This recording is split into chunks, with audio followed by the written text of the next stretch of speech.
ചെവിക്ക് പിടിച്ച ജലീലിക്കായും ജലീലിക്കാടെ ചെവിക്ക് പിടിക്കുന്ന മാധ്യമങ്ങളും വിമർശകരും.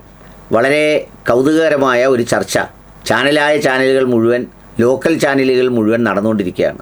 ആമുഖമായി പറയട്ടെ, ആപേക്ഷികമായി സാംസ്കാരിക സാമൂഹിക ഔന്നിത്യം വളരെ ഉന്നതിയിലാണെന്ന് വിശ്വസിക്കുന്ന നമ്മളും അയൽ സംസ്ഥാനങ്ങളിൽ അത് കുറവാണെന്ന് വിശ്വസിക്കുന്ന വിഡ്ഢികളായ നമ്മൾ പലപ്പോഴും തമിഴ്നാടിനെയും കർണാടകയും ഒക്കെ നോക്കിക്കാണുമ്പോൾ അവരുടെയൊക്കെ നാടുകളിൽ യാതൊരു പ്രസക്തിയും പ്രാധാന്യവും ഇല്ലാത്ത വിഷയങ്ങളാണ് ഇവിടെ മാധ്യമങ്ങളിലും സാമൂഹ്യ മാധ്യമങ്ങളിലും ഒക്കെ വലിയ ചർച്ചയായി മാറുന്നത്. ഇതൊരു വലിയ ഗൗരവമായ വിഷയമായി ചർച്ച ചെയ്യുന്നത് കാണുമ്പോൾ എത്ര മീഡിയ സ്പേസും എത്ര സമയവും എത്ര കമൻറ്റും എത്ര ആവേശവുമാണ് ഇതിൻ്റെ പിന്നിൽ ചെലവഴിക്കുന്നത് എന്ന് വിചാരിച്ചു പോകും. സംഗതി കുട്ടികളെ ആദരിക്കുന്ന, അവരുടെ വിജയത്തിൽ അഭിനന്ദനങ്ങൾ അർപ്പിക്കുന്ന യോഗമാണ് ജലീലിക്ക ഉദ്ഘാടനം ചെയ്ത് സംസാരിച്ചത്. ജലീലിക്കയുടെ ഒരു സ്ഥിതി എന്താണെന്ന് വെച്ചാൽ, ഇപ്പോൾ ഭരണം പോയത് മാത്രമല്ല, തോറ്റു. ആ തോൽക്കുന്ന വേളയിൽ കുറച്ച് സമയമെടുക്കും ആ തോൽവിയുടെ യാഥാർത്ഥ്യത്തോടൊന്ന് പൊരുത്തപ്പെടാൻ. വളരെ പരിണിതപ്രജ്ഞരായ ആളുകളാണെങ്കിൽ ആ സന്ദർഭം മൗനത്തിലായി ചെലവഴിക്കും. എല്ലാ ആളുകളിൽ നിന്നും കൈവിട്ട് ചില കിളികൾ പറന്നുപോകും. ആ കിളികൾ പറന്നത് നമ്മൾ TN പ്രതാപൻ സാറിൽ കണ്ടു, MP രാജേഷ് സാറിൽ കണ്ടു, പിന്നെ അതുപോലെ പലരിലും കണ്ടു. ജലീലിക്കയിലും അതുപോലെ തന്നെ ഒരു കിളി പറന്ന നിലയിലാണ്. അദ്ദേഹം അവിടെ വെച്ച് സംസാരിച്ചപ്പോൾ എപ്പോഴും സംഭാഷണത്തിലും അറിവിലും ബാക്കിയുള്ള കാര്യങ്ങളിലുമൊക്കെ ഒരു ഡോമിനൻസ് ഉണ്ട് എന്ന് സ്വയം വിശ്വസിക്കുന്ന ആളാണ് ജലീൽ സാറ്. അത് പൊതുവിൽ അധ്യാപകർക്കും പ്രൊഫസർമാർക്കും ഒക്കെ അത്തരമൊരു കലശലായ ബോധ്യം ചിലപ്പോൾ ഉണ്ടാവാറുണ്ട്. അതുകൊണ്ട് തന്നെ വീടുകളിൽ അത്തരക്കാരുണ്ടെങ്കിൽ മക്കളും കൊച്ചുമക്കളും ഒക്കെ അടുക്കളവാതിലിലൂടെ വന്നാണ് പുറത്തേക്ക് പോകുന്നത്. ചെയ്യുന്ന ഓരോ പ്രവൃത്തികളും അതിൻ്റെ അളവ് തൂക്ക വ്യതിയാനങ്ങളിൽ വിചാരണ ചെയ്ത് അതിൻ്റെ ചരിത്രങ്ങൾ മുഴുവൻ, ഞാൻ ഇന്നാളൊരു വീഡിയോ കാണിച്ചില്ലേ, ജെമിനിയുമായി ഏറ്റുമുട്ടുന്ന ഒരു മലയാള അധ്യാപകനെ, അവസാനം ജെമിനി പെട്ടുപോയി അദ്ദേഹത്തിൻ്റെ ഏറ്റുമുട്ടലിൽ. ഇപ്പോൾ ഒരുപാട് ആളുകൾ അതുകൊണ്ട് കൊച്ചുമക്കളും മക്കളെയും കിട്ടാത്തതുകൊണ്ട് ജെമിനിയിൽ സംസാരിച്ചാണ് സമയം കളയുന്നത്. അതുപോലെ അദ്ദേഹം അഭിനന്ദിച്ച് പ്രസംഗിച്ച ശേഷമാണ് പാത്തുമ്മയുടെ ആടിപ്പേറി പിടിച്ചതും എല്ലാവരും മുന്നിലോട്ട് വരാനും പേരെഴുതാനും ഒക്കെ ആവശ്യപ്പെട്ടത്. പുള്ളി പ്രതീക്ഷിച്ചതും ആഗ്രഹിച്ചതും ഇന്നത്തെ വിദ്യാഭ്യാസ നിലവാരത്തിൻ്റെ ചില ക്വാളിറ്റി ഇല്ലായ്മ ബോധ്യപ്പെടുത്തുക എന്നുള്ളതാണ്. അത് രഹസ്യമായി എല്ലാവരും സമ്മതിക്കുന്ന കാര്യമാണ്. A+ഉം അതിൻ്റെ അപ്പുറത്തെ AA+ഉം AAA+ കിട്ടിയവനോട് പോലും വളരെ സിമ്പിളായ, ലോജിക്കലായ, സെൻസിബിളായ ഒരു കാര്യം ചെയ്യാൻ പറഞ്ഞാൽ ഉദാഹവയാണ്. പക്ഷെ മാർക്കൊത്തിരിയുണ്ട്, അതവൻ്റെ കുറ്റമല്ല.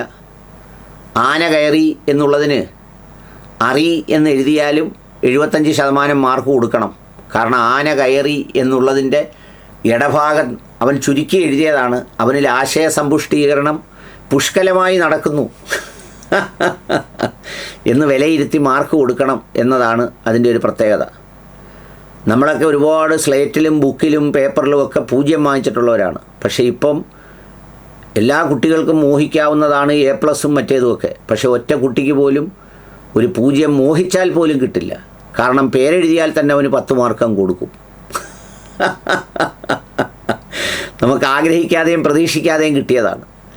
അപ്പോൾ എന്തായാലും ചുരുക്കത്തിൽ ആ കുട്ടികളുടെ പോരായ്മകൾ അദ്ദേഹം വേദിയിൽ തുറന്നു കാട്ടി, പിച്ചി, അദ്ദേഹം ചെവിക്ക് പിടിച്ചു, ഇതൊക്കെ ചെയ്തു. ഇതെല്ലാം ചെയ്തപ്പോഴേക്ക് എന്ത് സംഭവിച്ചു? അത് വളരെ വിചാരണ ചെയ്യപ്പെട്ടു, ചാനലുകളിൽ വന്നു, പ്രമുഖമായ ചാനലുകളിലെല്ലാം അടിച്ചു വന്നു. കുട്ടികൾക്ക് പരാതിയില്ല, അല്ലെങ്കിൽ അവിടെ നടന്ന കാര്യത്തിലൊന്നും പരാതിയില്ല.